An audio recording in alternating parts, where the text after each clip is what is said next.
We owe quite a lot of how modern football is played down to one man. The pressing, the energy, the fitness, the team ethic, everything your favourite managers here in the mid-20s espouse, the majority of which we can thank a long-forgotten Ukrainian for by the name of Valeriy Lobanovskyi. This is a story of the man that not only changed football in Ukraine, but the world over.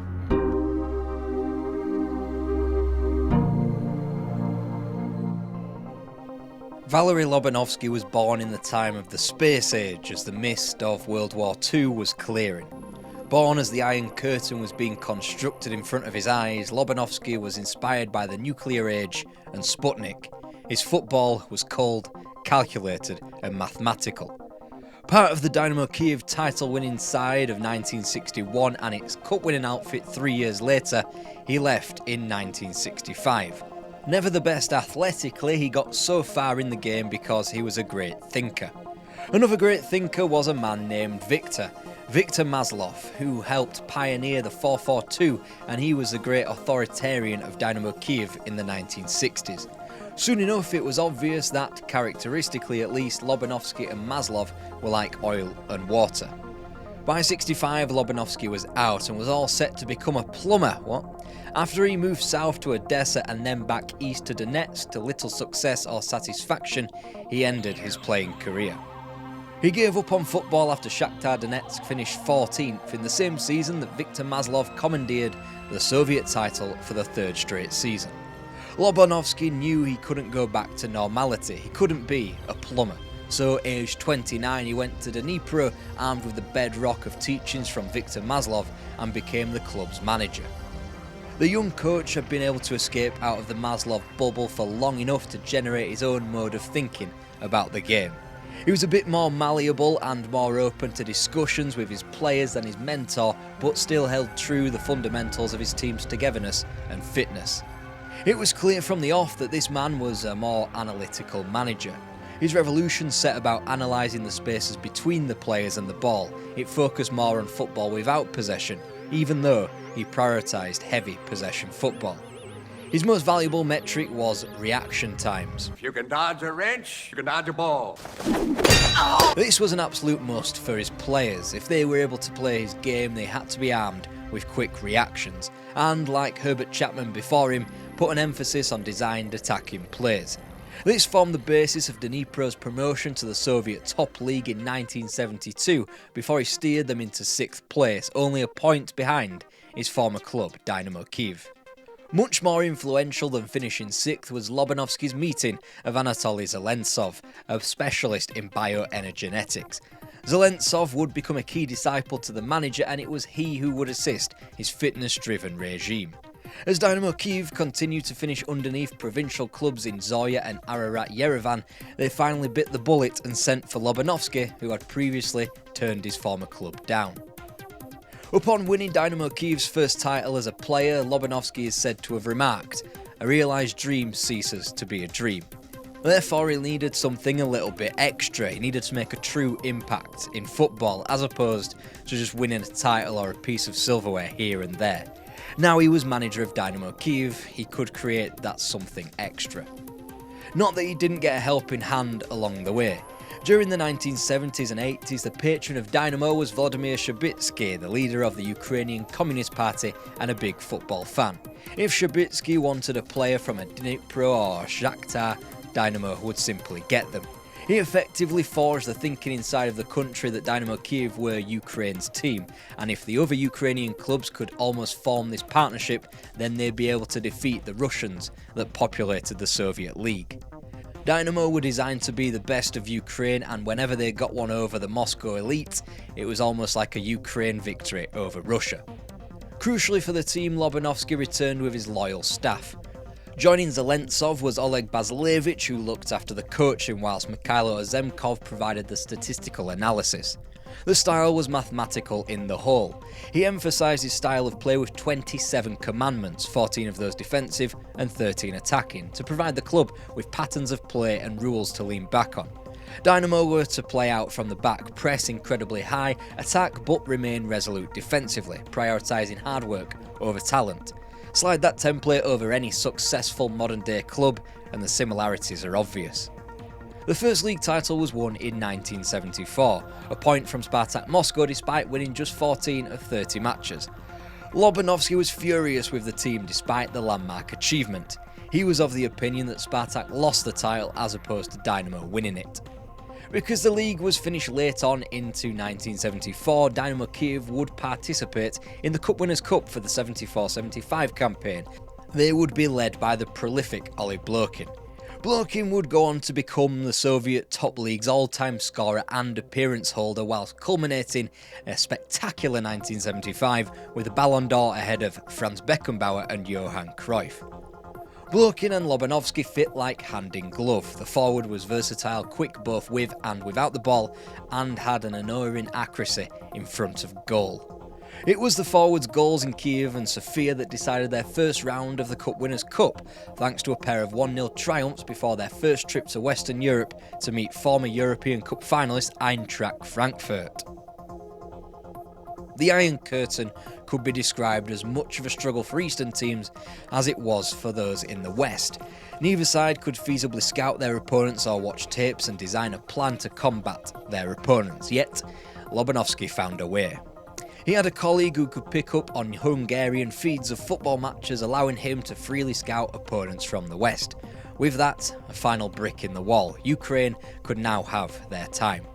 Blokhin and Vladimir Muntan grabbed some vital goals in Frankfurt to take a 3-2 lead back to Kyiv, where they started off like a house on fire, scoring inside of a minute. Needing 4 goals to progress, the Germans had no answer to Dynamo as Vladimir Onyshchenko bagged both in a 2-1 win, sealing a comfortable qualification. That man was on the score sheet yet again on Dynamo's travels, this time away to Bursaspor in a 1-0 win, which provided the perfect foundation for a simple enough 2-goal triumph over the Turkish outfit in the second leg. As European Cup finalists of past and future in Benfica, Malmo and Real Madrid all fell, the onus was on Dynamo to eliminate the final Western team left in the tournament, PSV Eindhoven. First leg at home, 100,000 people packed into the central stadium to see Lobanovskyi's side teach the Dutch what total football really was, in a 3-0 hammering. A 2-1 defeat was never in doubt in confirming Dynamo's spot in Basel for the final with Ferencváros. A team with history in the Fairs Cup in the not-too-distant past, Ferencváros were simply no match for the might of Dynamo Kyiv, as Onyshchenko and Blokhin combined for all 3 goals in a perfect Swiss evening. Dynamo Kyiv had arrived in Europe, and what's more, they had proven themselves to be one of the best in Europe the following season when they dispatched of Bayern Munich in the Super Cup. Oleh Blokhin bagged himself all 3 goals in a simple 3-0 aggregate triumph. The football world was supposed to be Lobanovskyi's oyster, so why wasn't it? But before we answer that, I need to tell you about how I watch every single Premier League match completely legally, which means it's VPN time! A VPN hides your IP address, which lets you safeguard your internet connection, so the absolute opposite of what the Manchester United defence would do. Am I right? No? Okay. And for those who haven't skipped this YouTube advert because you bloody love a bargain, here's why you should choose private internet access, today's video sponsor. 1. They're offering you an insane 83% VPN discounts and 4, count them, 1, 2, 3, 4 months completely free. See it like Manchester City buying Citigroup players for a knockdown price. 2. You can protect an unlimited amount of devices at the same time. Chelsea's transfer strategy for 1. You want 783 devices protected? Just buy them all up and protect them. 3. You can access region-restricted content from all over the world 365 days a year. Good news for Spurs fans whose passports are usually back in that cupboard by December. That is private internet access. Links to the discount in the description.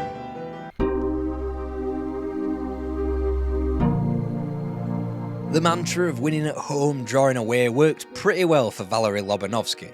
He had racked up 5 domestic titles by 1981 thanks to a 3-0 win over Zenit, and the plaudits were raining in from all angles. He had perfected the work set out by Victor Maslov, they said. They had become the Eastern version of total football, they said. And they had beaten some of the best teams in the world, namely ending Bayern Munich's 3 European Cups in a row in 1977. Unfortunately, Lobanovskyi could never have his moment in the European Cup, going closest that year in semi-final defeat to Borussia Mönchengladbach.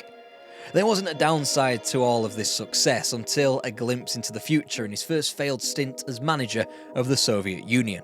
After a defeat in the Euro 1976 quarter-final playoffs with Czechoslovakia, he departed, leaving a split dressing room of Dinamo players who had adapted to his ways and the rest who couldn't fathom his style of football. So integral were his Dinamo players to the Soviet team that he fielded 11 of them twice in 1975 and took 11 of his 17 club players to the 1976 Olympics in Montreal. But soon enough, even the Dinamo players would turn. Come 1982, his messages weren't hitting the same notes and the players threatened to walk out. Lobanovskyi had told his players of his intentions to ramp up training even more so, and the players, fresh off winning 2 league titles in a row, were just about sick of pushing themselves to the limit for such a prolonged time. So Lobanovskyi left and gave Dinamo no option but to employ the contrasting figure of Eduard Malofeyev as his successor. Malofeyev had pipped Dinamo to the league title in '82 with his Dinamo Minsk team, so, in a maxim of if you can't beat them, sign them, Dinamo had him. In the meantime, Lobanovskyi immersed himself back into the national team and life was seemingly back on track when they demolished Portugal 5-0 in Moscow. Then qualification for Euro 1984 was derailed thanks to a controversial loss in the reverse fixture in Lisbon. The defeat ended Soviet hopes, so the Soviets ended Lobanovsky's second stint. Malofeyev loved Lobanovsky's sloppy second so much he succeeded him in the national job as well.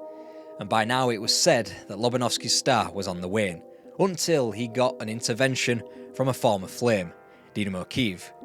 He returned and would win them the Soviet double of '85. It prompted another stab at the Cup Winners' Cup, with a fresher squad rejuvenated by Lobanovsky's ideals.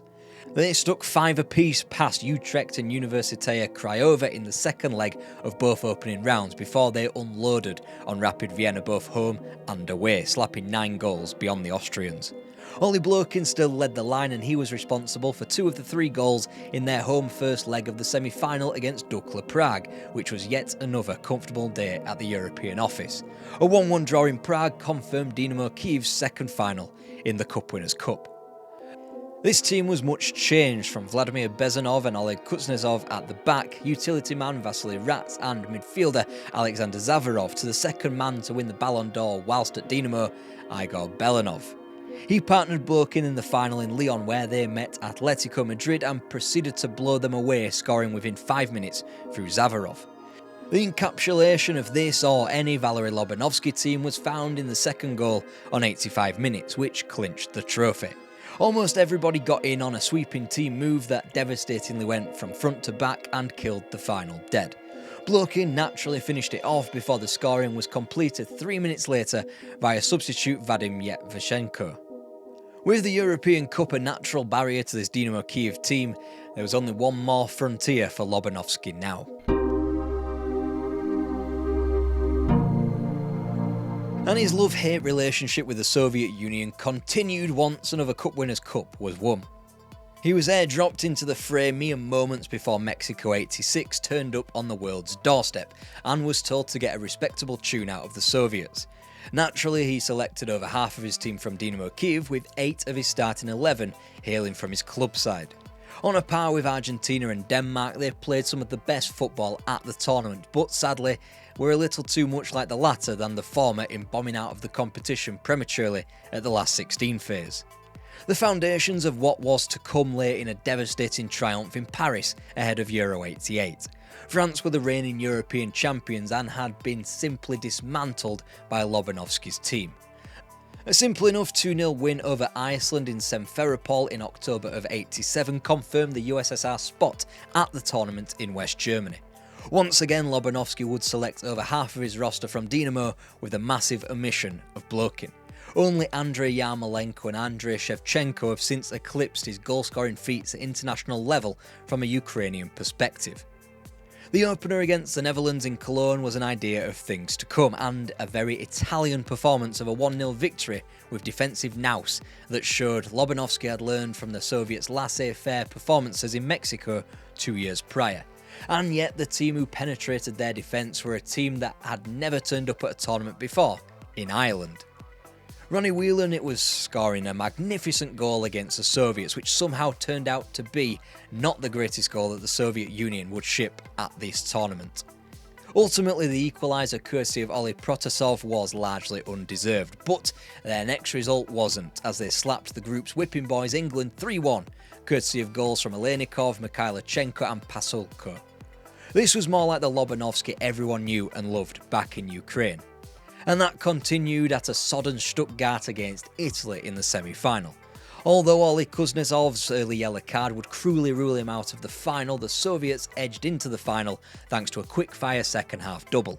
It ensured that the tournament would end how it started, with the Dutch, this time in Munich's final. Sadly, it wasn't to be Lobanovskyi's day, as the Dutch sprung the Soviet offside trap when Marco van Basten's header found the ferocious finish from Ruud Gullit. Then, of course, the goal you all remember, perhaps the greatest goal ever scored in a professional football final, when Marco van Basten thundered a volley goalward for 2-0. And yet the Soviets should have been ahead by that point. Igor Belanov had a glorious opportunity in the first half but shot over, and he would have the most gift-wrapped chance to bring the Soviets back into the game from 12 yards. Unfortunately, a combination of a half-fit Belanov, an excruciating 2-minute wait to take the kick, and relentless studying of penalty takers from the Dutch goalkeeper Hans van Breukelen kept the ball out of the net. It was the Soviet Union's last European Championship match. It was Lobanovskyi's last international tournament with a European country.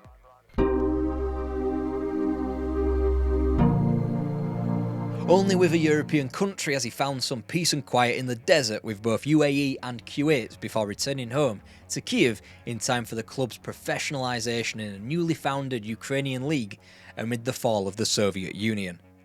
Lobanovskyi was returning to a club that had been suspended by UEFA for a year after attempting to match-fix a game with a Spanish referee against Panathinaikos in 1995. Whilst this kind of thing was certainly a culture at the club during the Soviet days of the 70s and 80s, it would not be able to fly in UEFA competitions of the 90s and beyond. Whilst former Soviet and Yugoslav clubs lost their way in a new era geared towards the West, Dinamo were helped massively by rich investors and a class of young player that featured Andrei Shevchenko and Sergei Rebrov. Whilst Lobanovskyi couldn't help himself in dipping a toe back into international football upon his European return, it wouldn't go nearly as successfully with an independent Ukraine. They went painfully close to appearing in their first tournaments as a young nation, only bowing out in playoff matches to Croatia for France '98 and to Slovenia for Euro 2000. It was only until Lobanovskyi had died that Ukraine would qualify for a tournament, the 2006 World Cup in Germany.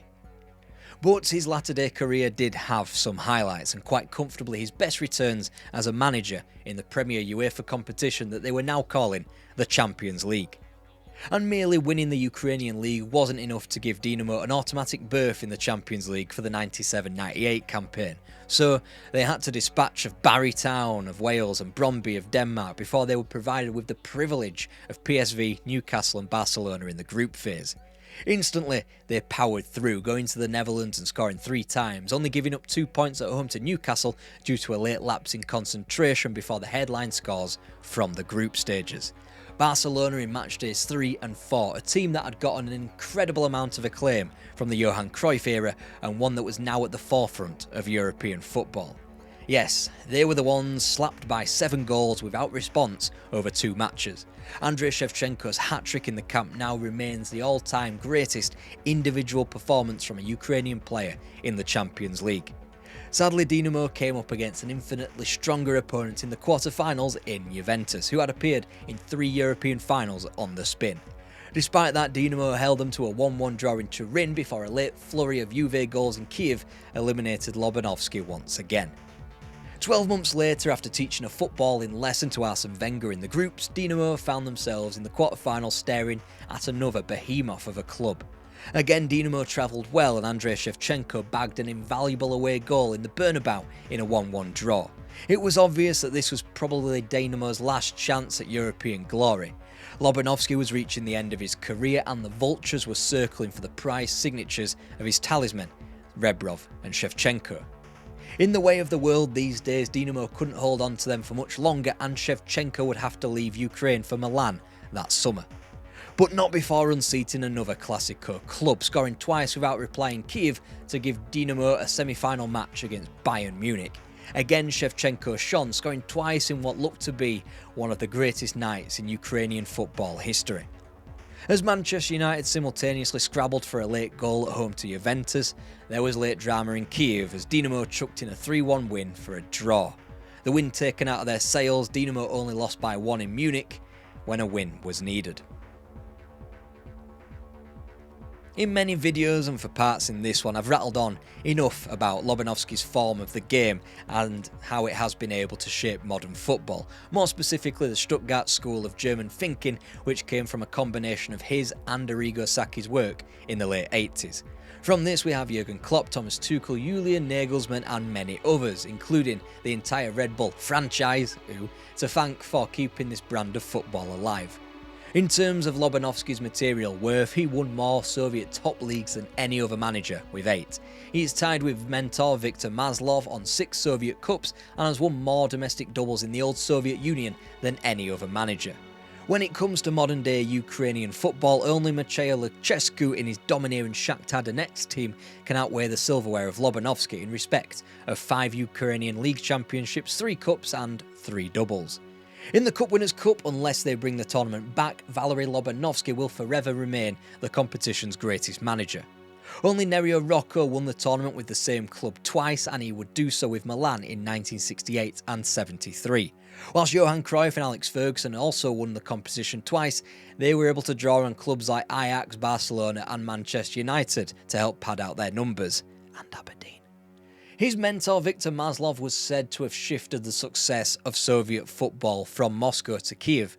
For brief moments in time, Valeriy Lobanovskyi was able to move the attention of Europe from the Western satellites to Ukraine as well.